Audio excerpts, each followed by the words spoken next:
Welcome back to Tanstwocents, the podcast where we cut through the noise and get real about government contracting. I'm your host, Tanwilson. And let's be honest, FY25 was a hot mess. Budget swinging, return to office mandates that no one wanted, agencies racing into new buying methods and layoffs and rifts and drips, hitting places that we thought were literally untouchable. So today we're going to call it, as it was, chaos. But chaos teaches us a couple of lessons, and FY26 is all about course correction. And I've got the perfect person to speak with me here today to kind of break it down. And with me is my longtime friend and returning guest, Rebecca Link. And Rebecca is an industry pro in not only proposals, but business development. I think she's killed a couple of plants here and there too, but we won't talk about that. But with almost 2 decades of government contracting experience. And she's a leader, a trailblazer, and who is prolific in using artificial intelligence, where large language models are reshaping our proposal and BD world. And fortunately for us, she's also a frequent APMP contributor. She's here to kind of unpack everything with us. And not only that, but she's also a great mom of 2. So unlike me, I can kill a succulent and a plant of mint, but Rebecca keeps it all alive and juggling. Rebecca, welcome back to Tanstwocents, and it's always better when you're here with me. Oh, thanks. Yeah, I can't think of a better way to spend my Friday. And that was quite an introduction. So thank you very much. I'm so glad to be here. So tell me about what you're doing right now. Where are you? What kind of chaos are you causing? I'm trying not to cause any more chaos because I think we've all frankly had enough. Honestly, I really am making a concerted effort to show up. I personally can't show up any other way. I'm a very authentic and direct person, but I'm really trying to put a concerted effort into um, praise. And I actually sent out a message to many people on Slack today within my organization, just telling them that they're awesome and that Yeah. they're doing a great job. And I'm proud to be working alongside them because we all need a little pick me up right now. So I'm really trying, especially being in a position of leadership, using that platform and the ability to connect with many different employees and just be like, hey, keep going. You're doing great. It's enough, right? There are things, and I know we're going to talk about control, but I think that that's really important right now, is that we recognize that people are silently struggling in different ways, and showing up authentically and being supportive of one another. Yeah, no, that's so true. We all need some validation and some support, because it's hard to be strong all the time, and it's hard to keep, an upper lip or chin up, whatever the phrase is. I'm ESL, so this whole episode is going to be laced with wrong phrases all the time. But before we get super serious and maybe slightly snarky in this episode, uh, I do want to ask you a serious question, though. But if FY25 was a reality TV show, would it be more like The Bachelor, Dancing with the Stars, or Naked or Afraid, or plug in your favorite reality TV show? This is probably the best question ever and a really difficult one.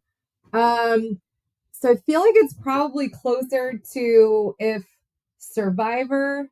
So I love garbage TV. So I Yes, me too. apologize if, yeah, there's a lot to choose from. I feel like it's probably closer to like Survivor, Selling Sunset, and if Long Island Medium had a baby, because we're all just trying to stay afloat, navigate drama, and predict what's coming next. Yeah. Maybe throw a little Biggest Loser in there, since eating your feelings is a real thing. And I think that there's a you could take There's that a lot. question a lot of different directions. And we should probably keep it clean, and just so that our intellectuals know, there's no alcohol in this We'll recording, do which our best. Yeah, we right. Yeah, should. this is all just We us. we don't need it, apparently. which makes it scary. If we were to record an episode like this We with some should. alcohol, Oh my oh my gosh. God, that would be a disaster. Like instead of Um, tons 2 cents, it'll be tons 2 shots. yeah, right. And two more, and then two more. Um, so, anyways, we've got so much to unpack, and this back and forth here is going to be super contagious. So, I'm not even gonna sugarcoat anything. I'm just gonna jump straight into our first segment, SBA size standard shakeup. And this is not the first time we've talked about changing and increasing the size standards, but SBA wants to increase the size standards for about 263 industries translations. And so more firms are going to get to stay quote unquote small, which is good because there's that whole mid tier purgatory, as I like to call it. Once you're no longer small, what do? You can't jump into the fishes, with the large khakis and, Yeah, lightnesses of the world. So there's an upside, right? Like an upside, bigger pool for, like set asides, access to SBA programs, update for inflation. There's a whole slew of reasons why increasing the size standard is great. But not to be the Debbie Downer here. The little guys, obviously, you and I advocate for small businesses, but it's going to make it even more challenging to now compete with some of the larger smalls. Um, and so I kind of almost feel like they need like a smalls and then like a mid small, yeah, like more levels or whatever. So, but the bottom line is this is going to affect industry across the board. And there's a lot of right. complaining on LinkedIn and different things like that. Um, Give me your take on this. Yeah, and I mean, I think first and foremost, we have to kind of address change, right? Yeah. Change is inevitable and change is good, and maybe some of these things are due for some change. I think it's the way that these some of these changes are being handled and gone about, and they feel thoughtless, they feel aggressive, and I think just because of the way that a lot has been happening in the last however many months, it's like there's no trust, right? It's like you don't Right. trust that there has been enough thought or constructive, collection of feedback or iterations of these changes. It's more just like kind of yank the cord out of the outlet or out of the wall and see what happens. So like I think we're going to see a lot more creative team structures emerge with people trying to find new ways to partner and to go to market or do business with the government. Hmm. It's like if you're small, you've already learned how to team anyway. But now Yeah. more than ever, I think that not only is the pool larger, but the ability to prime as a small is going to shift. And I begrudgingly use this term because it was used in a proposal that was written once upon a time and it made my skin crawl. But like putting together a team of teams, I don't know what that means, but it's been said before. But like maybe I'm actually bringing that to become coining a new phrase here. But you're really going to have to build these teams that directly answer the government's mission and needs, while also kind of meeting whatever new standards and protocols there are. And who knows, maybe this will bring benefits by bringing larger sized teams or larger scope coverage, and hopefully these teams of teams can go toe to toe with kind of the bigger companies that are going to be allowed to play in the space. And um and then frankly some companies that just shouldn't even be able to be there. I hate it when you see awards announced where this big name well-known company just got an award for $4 million, and it's like, hey, just because you can doesn't mean you should. Should. Go Yeah. away, leave some for the little fellas. So I mean, but that's the whole premise of what the entire small business program and the disadvantaged or classifications of businesses was all about, right? Because Yeah. otherwise we would be run by the big name organizations. Um, you know, we see changes in administration throughout, politics and everything. and some administrations or parties definitely favor more big businesses. I think that this is a really interesting time where we're seeing bigger shifts. So I don't know what also the fate of these designated small businesses will be too, because there's been talk about that, about minority owned, women owned. Will that even be a thing in a couple years? Or will those be around? So it's an ever shifting landscape. I think forming good business relationships with complementary services to be able to put together and not just say like, oh, hey, you want to be on my team, but like sit together and collaborate and come with Yeah. a go to market solution Yeah. that's a real team approach, not just like a one-off transactional relationship, like really work together to build those teams of teams, because I think that that's going to be key. The team to end all teams, the team of A teams. team of teams. Yeah. I love it. Somebody I love it. still makes So my skin fun. I actually think that again, I'm always trying to find the silver lining in some of this. There's going to be, yes, is there going to be carnage and some friendly fire type of like fallout from it? Yeah, absolutely, right. And so that is kind of unfortunate, but in a capitalist type of environment, Yeah. um, only the strong will survive. And Yeah. so I think what the silver lining is that it's forcing companies to go back and really reevaluate their value proposition, which is Mm, something that I have been talking about for decades, yeah. because it doesn't matter what socioeconomic classification you have. It doesn't matter whether or not you think you're a disadvantage. And a lot of GovCons have grown up in an environment where they think they're special because of it.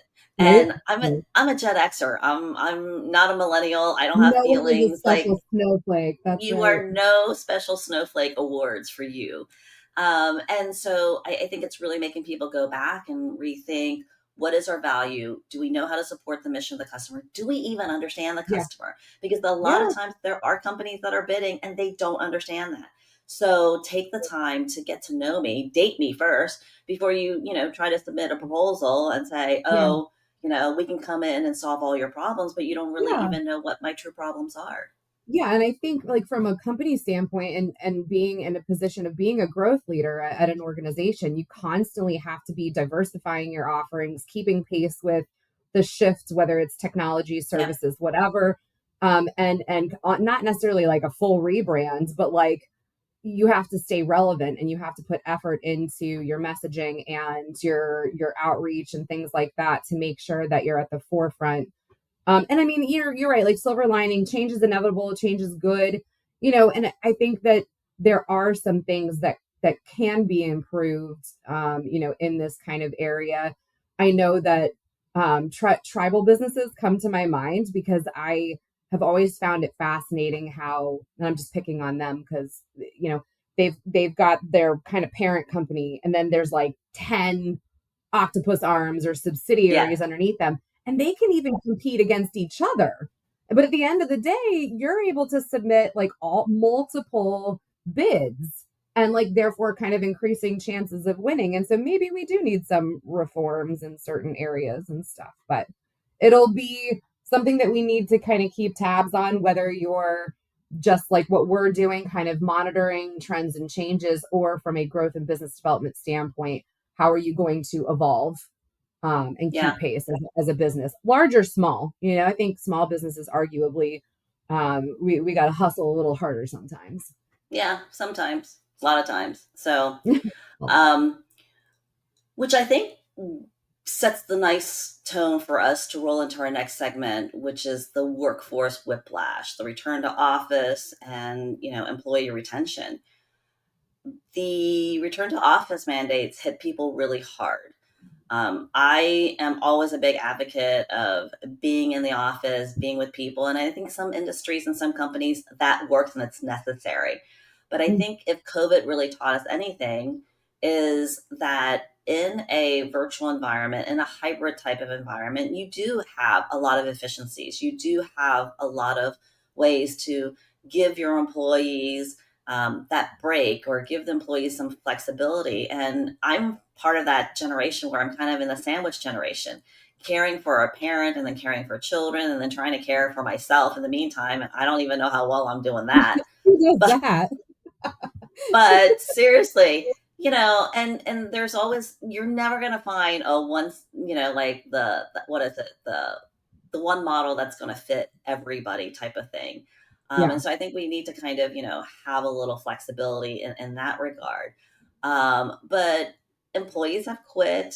Federal employees took the riff. Morale is at an all-time low. People are super anxious.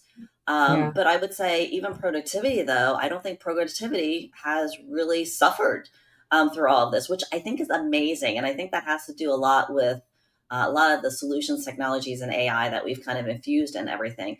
But I think as leaders, as managers, as directors, I think, we find ourselves stuck between agency demands to have people with butts and seats and kind of balancing and being that, like we said before we started this episode, being that therapist, right? And being someone who can, your staff or your clients can come and listen to.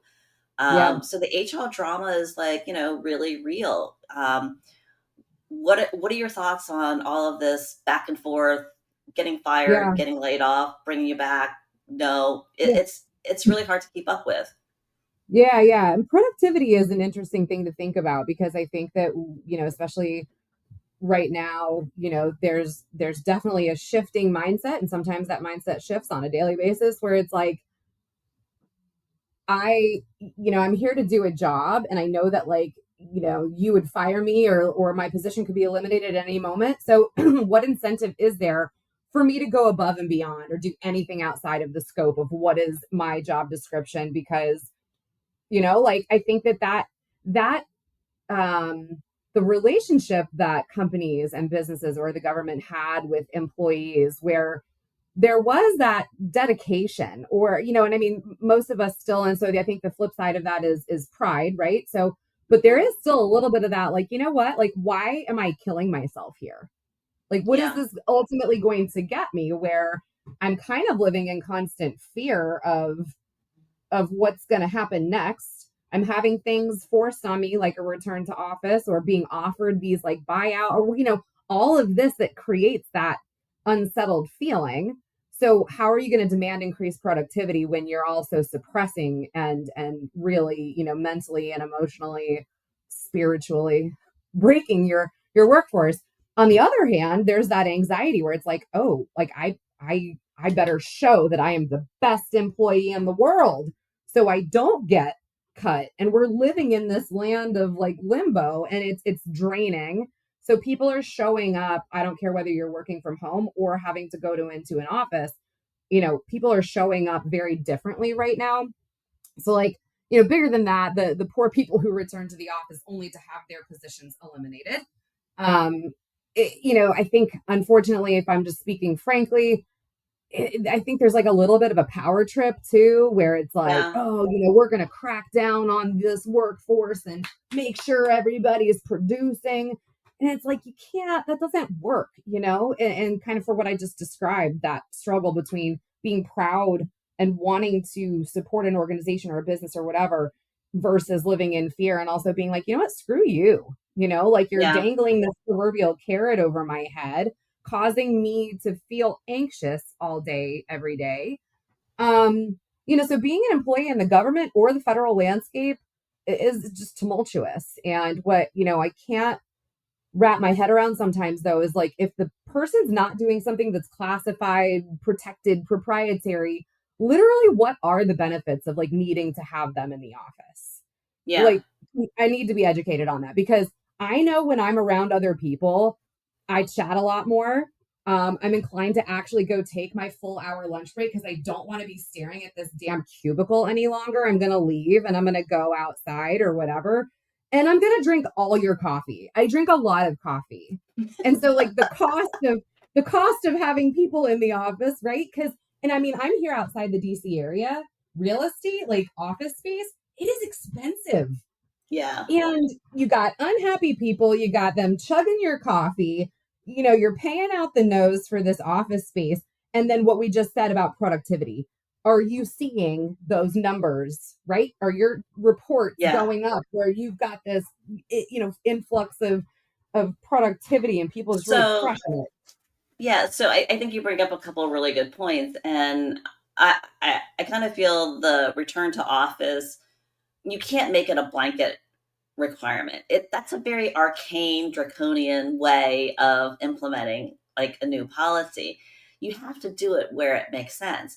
And so here's the thing though, is that project teams were geographically dispersed prior to COVID.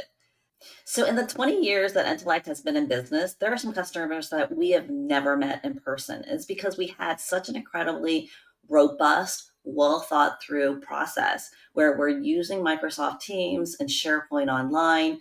We use Slack.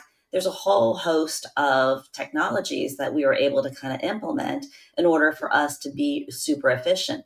Now, don't get me wrong.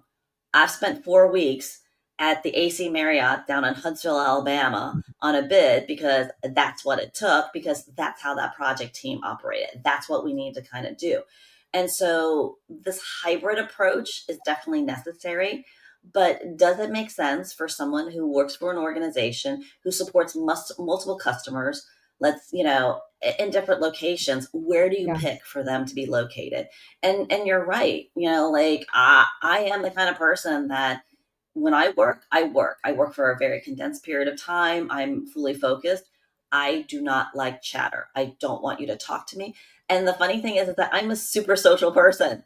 And so because I know that I'm a super social person, I get nothing done. And next thing you know, I'm working even harder when I'm going to a return to office scenario because now I've got to do what I should have done during the day in my off times when I should be with my kids. So, Yeah. Yeah, and I mean, I feel like, I definitely think that the government employees got it the worst, and it really was kind of this, the way that it seemed from outside looking in was like, you're going to return to office because we want to monitor everything. And I mean, do you remember there was that? I think some of them still have to do this at the end of every week. You have to send an email with 5 bullet points of what you accomplished this week.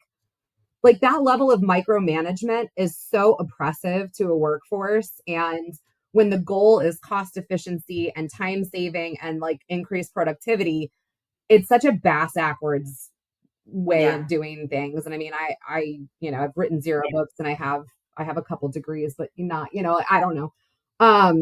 So yeah, it's tough. And I think that back to that whole positivity thing is like, keep your chin up, keep your head down, do your work, get things done. And, we are all navigating this together and there is support and there are avenues, to explore to kind of maybe, you know, maybe you have a work buddy and you make some, people that you're working with in the office and you do like a Wednesday lunch group or something that's getting you through the week, right? Because there are things that are in our control and things that are out of our control. And so Yeah. maintaining that healthy mindset, I think is going to get us through this. Yeah. So we literally could talk about return to office for like ever, but let's return to the office here and talk about our next segment, which is commercial solutions offerings and other transaction agreements. So CSOs and OTAs like never before. It's amazing, and we're not even going to talk about SIVers here, but upside, speed, access to cutting edge technology. I like the fact that we're using commercially offer, commercial solutions that are already there. Why recreate the wheel and reinvent and redo things that are already out there? But it is the wild, wild west, right? Of solutions and technologies. And I said something in a different podcast where um, industry, especially on the commercial side, always moves at lightning speed. And they do that to survive. The first one to go to market, the first one with a solution. Yeah. What can you do to kind of stay ahead of your competitors? And I think that's great. I think that helps us in general. But government needs to be that more deliberate, tempered, conservative we're talking about a huge federal organization. Right. It's like, trying to turn around this huge aircraft carrier in the middle of like a storm. You can't, you can't make that turn really quick. So moving fast is great, but it is until you're the one who kind of trips up. So talk to me about CSOs and OTAs a little bit, and what that's been like this year. Yeah, yeah, and I mean, I think it goes even beyond that, right? And I feel like I'm about to be the negative Nancy here because you had a more of a positive spin on it because I feel like it's been both fascinating and terrifying to watch. Um, for those of us that grew up in GovCon and worked our asses off to get on vehicles and position Yeah. our companies to be able to have the necessary qualifications to do business with the government, it's wildly frustrating to see like what you said, like these cots or like, other, commercial type companies receive almost this preferential treatment these days Mm, and expedited pathways to procurement. And it's not just CSOs and OTAs though. And like there's actual legislation that has been passed and being worked on, like the Forged Act or even the Speed Act, which is aiming to streamline those types of acquisitions and supposedly reduce bureaucracy while encouraging innovation and all of those things. But to some of us, it looks and feels a little like cutting corners and mm, creating a very different arena now that's full of new competitors that are not bound by the same rules that we've all had to play by. yeah. So, additionally, I've kind of witnessed this firsthand is, some meetings I've had with the government recently is they are now being sold to in a new way. A lot of Yeah. these tech companies or commercial companies have a SaaS sales model, a software as a service sales model, which frankly, between you and I, um, can be almost predatory at times because all they care about is getting their product and getting their foot in the door. And then when it comes to the customer success piece with onboarding, training, like whatever, Screw you. you get Yeah. yeah, like it's great. It's not great. And so, it's typical for like a startup or vendor style company, but traditionally those types of companies have piggybacked onto federal contractors like us to bring their services and products to market. And now they've been given these golden tickets. And I'm fearful that the government is so blindsided by the shiny new things that we're going to see things like breaches and while the idea is cost efficiency and saving, a real loss of ROI, right? And investment across multiple agencies because they are looking for quick fixes to real big problems. Yeah. And if it's fascinating. Some of the events that I've attended in the last month or so, hearing about where the government is on just what I'll call their data journey. Their data, period, is all like they're still identifying where data lives within their agencies and That's organizations. Just crazy. it is and it isn't, right? I mean, think about how big we've become and the amount of data that is generated from any fill in the blank agency. And they've sometimes been operating in silos. And so there's all this data. They're using different platforms, different forms and applications. And now it's like trying to figure out where all the data has been living, who's been managing it, what it looks like, how it can be consolidated, how we're going to, what kind of repository or catalog environment are we going to have to structure all of this. And then we can talk about things like automation and AIML and like all these things that we can put on top to like really start getting those efficiencies and whatever. But we're not there yet. And so the things that are being marketed and sold to the government right now are almost Yeah. premature in a way. This is my opinion, right? So, I think that there's the other thing about moving too fast in the tech world, especially here in the AI boom, is that by the time you've integrated your shiny new thing, within 6 months, the technology is obsolete because there's a newer, better, faster version available. And Yeah. so that's hard too. Like, is this solution actually going to scale with you and meet your needs? And is that company that you're attaching your horse to their cart, is their product backlog reasonable? And are they going to be able to continually grow their tool and technology to meet your needs? Are they a long term partner or is it more transactional?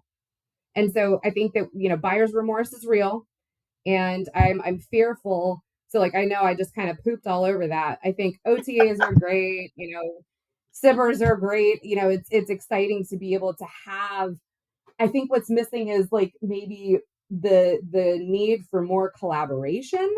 I think the Yeah. government has been put in a position where they're like, fix it and fix it now. And they're like, oh my God, now we have less budget, less people. We've been told, like do more with less. And we need help and we need it now. And Yeah. in that anxiety and whatever, sometimes we don't make decisions that are going to be able, like I said, to scale and grow with us long term.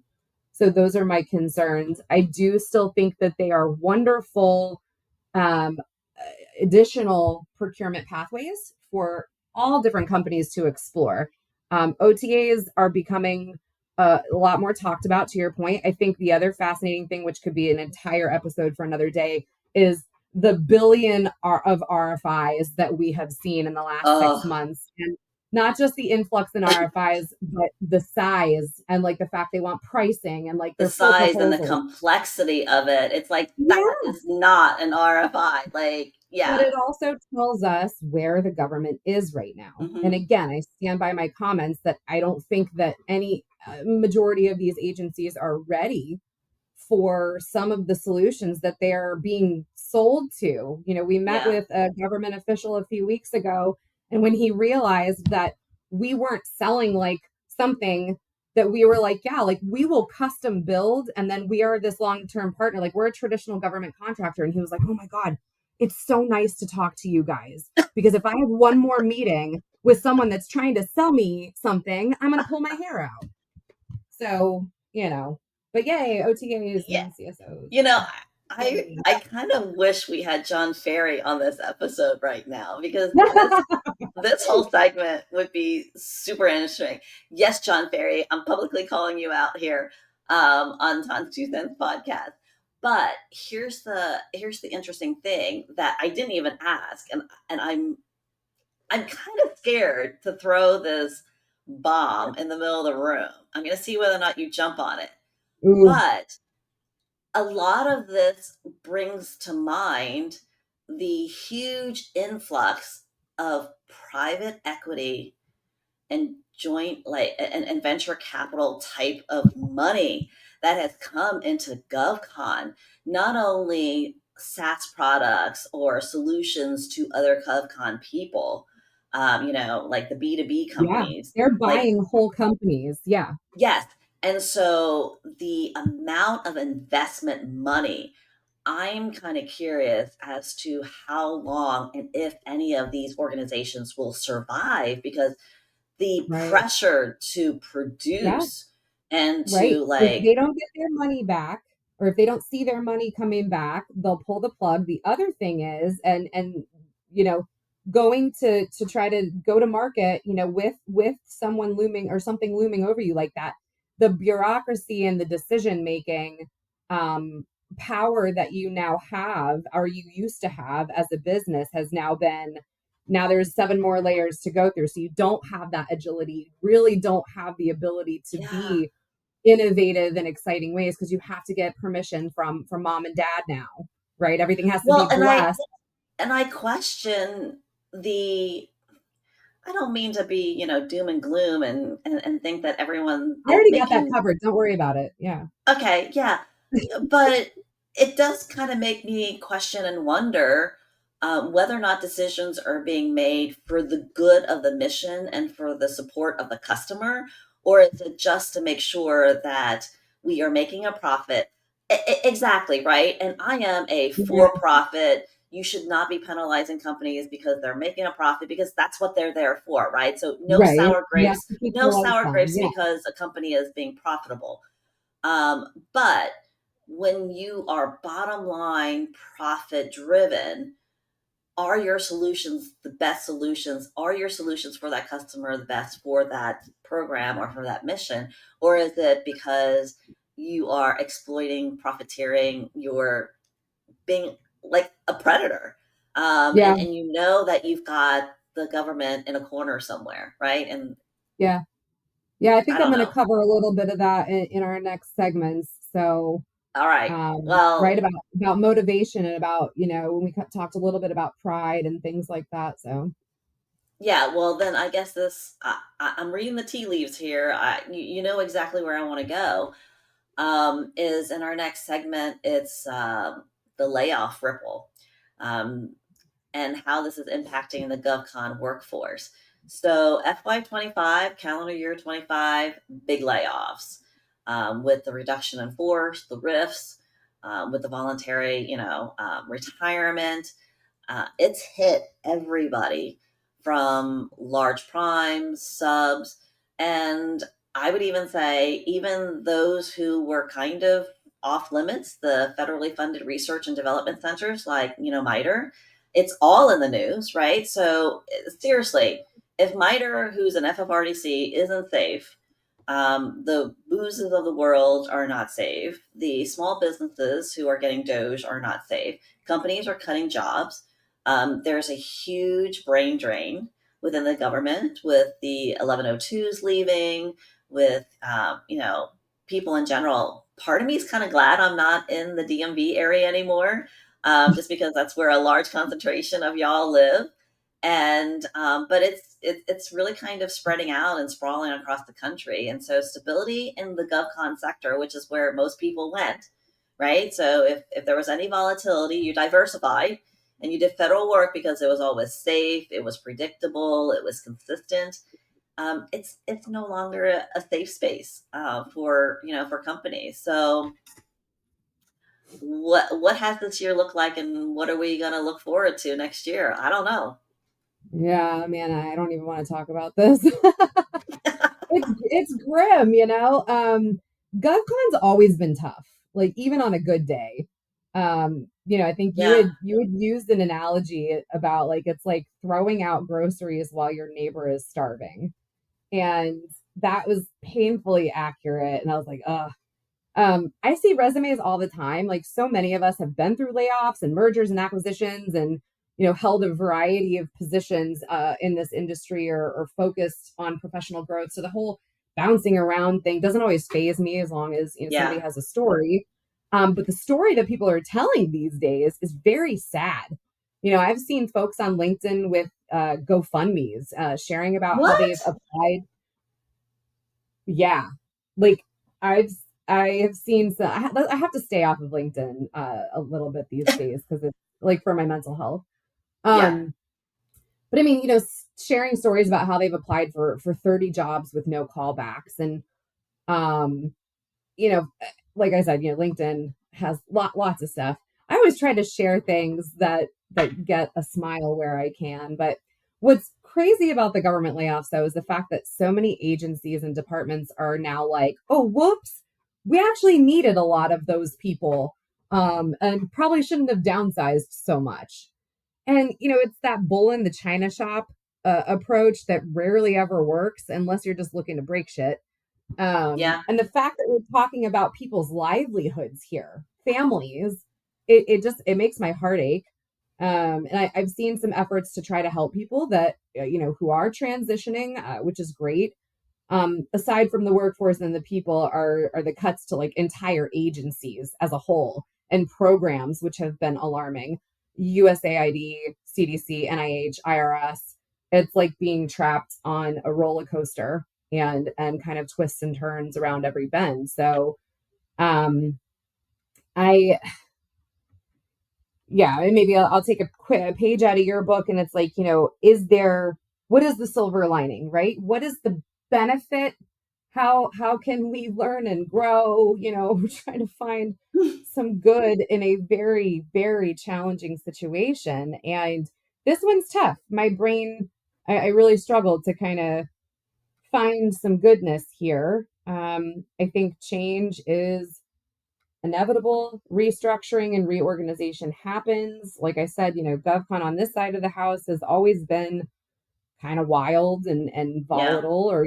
But yeah, I mean, I think the feds, they growing up outside of DC, if you were a federal worker, you never had to worry about your job ever again. And I guess on in defense of all of this craziness, maybe that did create people that were lazy or people that were skating by or just didn't didn't care care. or doing the Hmm. very bare minimum. Sure, but I would argue that the percent of those people certainly was not equatable to the entire government workforce, right? A Yeah. handful of bad apples does not justify kind of the volatility, the level of volatility that I think we've seen in the Yeah. name of cost savings and efficiency.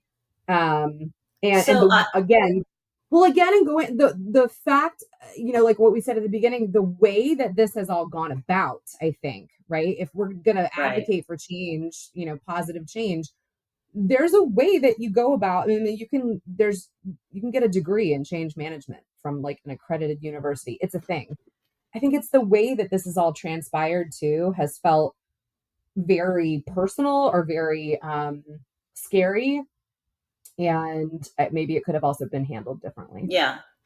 And so I think it goes back to my original question was I wonder what other people's LinkedIn feeds look like in different industries.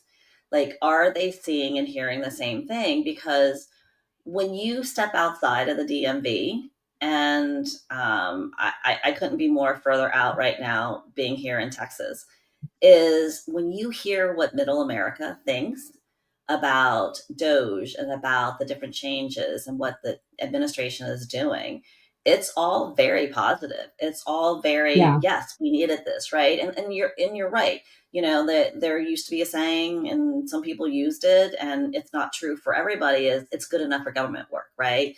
And so there has been a very negative, feeling and sentiment against what you expect from federal workers.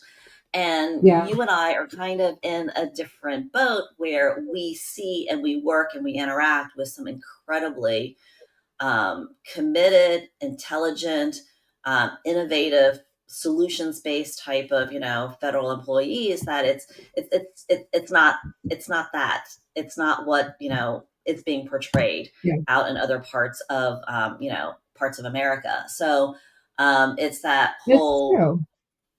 yeah.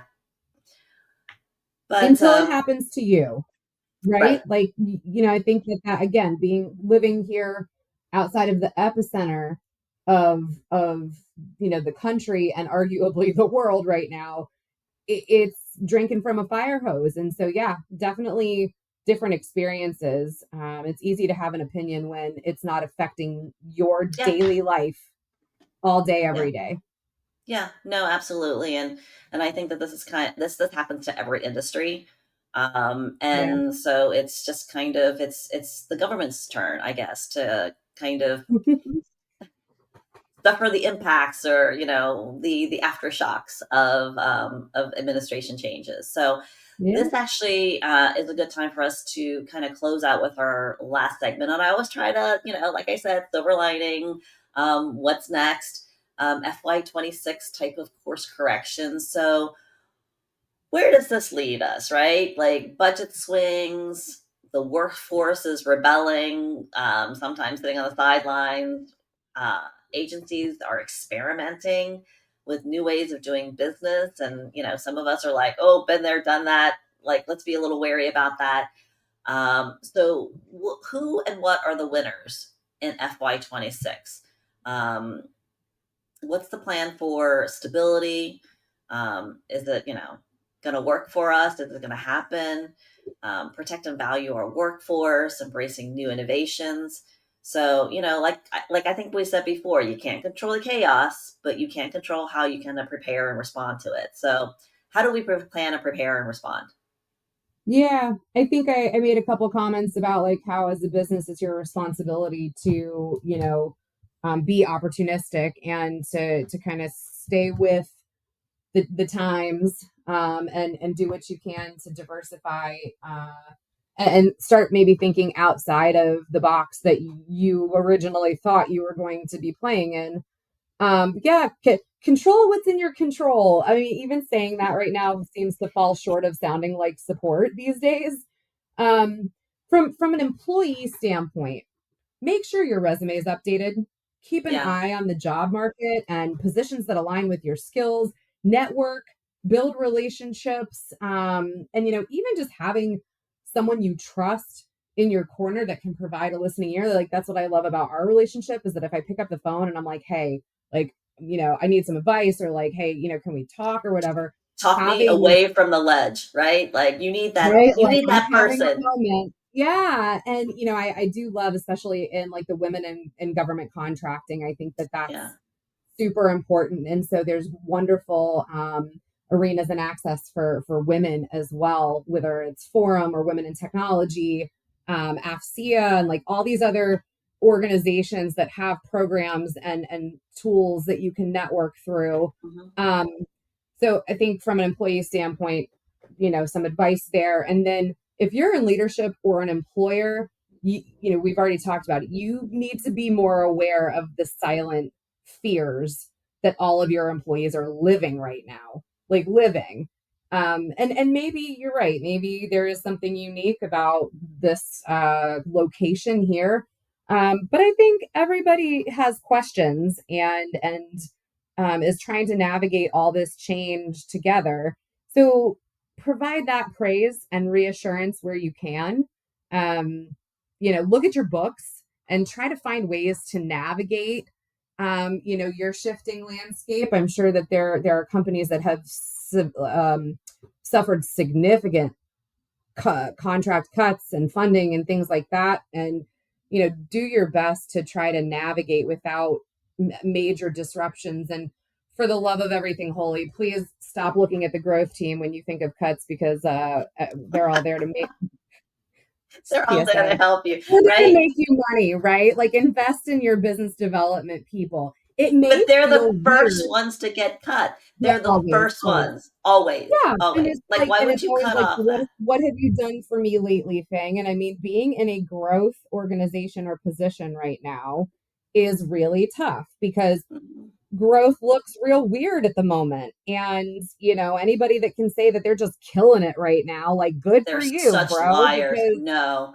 they're lies. Yeah. liars. It Lies. is a little, yeah. So, but it feels counterintuitive to think in a tumultuous time to invest in business development and growth. But I mean, honestly, if you're going to navigate some of these changes and try to keep pace with what's going on, you need people that are going to Yeah. be able to network, build relationships, understand the shift in the, spaces here, and then learn how to maybe craft new language and proposals or solution things different, and leverage tools and technology to really bolster, from a capture and solution standpoint, to bolster your offerings as a company. So again, public service announcement for take care of your growth and BD people. um but yeah, I mean, something that I try to think of also is that most of us are still in it for the greater good. We like the hustle, we like the collaboration, we believe in the work Yeah. that we do, and we hope that somehow it improves the lives of others. GovCon is not for the faint of heart. And that's why we find so many people here willing to roll up their sleeves, and who are often willing to lend a hand and even a hug when you need it. Yeah. Or a swift kick in the ass if you needed to. Right. So, Or a dunk um, on the head. Yeah. yeah, yeah, exactly. Sometimes And at the same time, right? right. Um, delivering hard news and tough messages in a kinder, gentler kind of way. But you're right. We've had a really increased need and request from our customers to be less um, uh, tactical focused and more strategic focused, which warms my heart because coming from a business strategy perspective and a deep, rooted background in understanding capture and understanding like the requirement, that's Mm. where I want people to go back. I want people to go back and really reevaluate their pipeline, reevaluate strategically. Not from the perspective of can we bid this opportunity, but should we, right? And if we do, how do we do that? How do we do that in a way that is going to, increase our ROI? What do we need to do to increase our probability of winning? Instead of just saying, hey, we've got this shiny service or shiny tool and, the customers love us and they can't do it without us. Well, if FY25 has shown us anything, is that they can do it without you and they plan on Yeah. doing it without you. So that argument about our customer loves us and it will go to shit if they don't bring us back, well, they're kind of proving that they don't really care and they will. And you know they'll kind of move on. So, Yeah. um, That's the one good thing, I guess, is like no one's safe. Like we're kind of we are all very much in this together. And I think that that can also serve as a platform for really meaningful partnerships and opportunities for collaboration, innovation, and growth collectively. yeah, So I'm hopeful and optimistic for 2026. I think that everybody we were joking at this event a couple weeks ago where it's like 25 is just even board members are like, that's all right. We're just gonna like kind of sweep this one under the rug, and everybody is very focused on 2026 and beyond. And I think that that's the right headspace to yeah, be in right now. Like, don't yeah, don't sit here and don't sit there and lick your wounds too long. Dust off your shoulder. Let's look forward and let's lean on each other, whether it's, personally and emotionally or professionally, collaboratively, and really can keep our eye on the prize, which is supporting, the American public and the government and the missions that we choose to pursue. yeah. No, absolutely. And before we go to takeaways, it actually, I came up with another. It's not a reality TV show, but it's actually like a movie that sums up FY25. As you were speaking, I was like, this is like a really like real live Oh, what version of movie? Squid Game. Oh no, that's horrible. That's not a movie. That's a Netflix show. Well, but you know what I mean. Like FY25 has been like Squid Game. You know, Like the there's Hunger Games, like Hunger Games. Squid Games is horrible. Oh my god. I oh can't. well, for some people, they probably were like, yes, it Yeah. is No, like Squid yeah, Game. you're not wrong. So, Oh anyways, my god. this brings us to our takeaway part of this episode because we do have to wrap up because we will do this forever and we might need to like break out the drinks afterwards. But as we wrap up today's episodes, here are some key takeaways from our discussion: is that small just got bigger, and the SBA is proposing some size standard shakeups that I think everyone needs to kind of pay attention to because it's going to affect the littles here, and it's going to be great for the mid tier littles, I guess. Workforce, your workforce is your contract. So be kind to your people, be deliberate, be strategic, and make sure that you're keeping an eye on morale and deciding, does it make sense to return to office? Is the hybrid approach the best thing for you? But don't ignore your people because they are the lifeblood of your organization. Speedy cuts goes both ways. And so there are some opportunities there with OTAs and SIBRs and like other, CSO type of new ways to contract with the government. Speed is not always your friend. And so I think we need to kind of manage and be a bit, a little bit deliberate and cautious about that. And that no one is untouchable, which I think is probably the good way to kind of sum up. No company, no person, no organization, definitely no agency. Sorry, USAID, for starting the year off on like a really bad foot. But final thoughts is, again, if you don't control the chaos, it's going to control you. So, Rebecca, last parting thoughts for intellectuals here today as we close out FY25. Yeah, we could go on. I mean, FAR changes, ChatGPT for $1, Doge, DEI being canceled, but I mean, it's a lot. And I think everybody just know that if you do feel like you're struggling or that things are just there's kind of this constant flow of information, and it's not you. It's true. It's just a lot right now, but you're doing a good job, and you matter. Your efforts matter. There are resources and support available to you. Lean on your networks, lean on each other. Companies, take care of your people, like Ton said, and here's to a smoother ride in 2026. So thanks, Rebecca, for sharing those last minute takeaways here on our episode and joining me for our episode on FY25 chaos. To our intellectuals, please subscribe to our podcast wherever you listen to us, whether it's Patreon, Spotify, or YouTube, and stay tuned for future episodes every other Wednesday. Rebecca, thanks for joining us here today. And again, you're always welcome back to riff with me on another episode. Thanks so much. I always enjoy our time together. Super. And thanks again, intellectuals, for listening here today. And remember, you have to think big to win big. Be an intellectual. And until next time, keep pushing the boundaries of possibilities.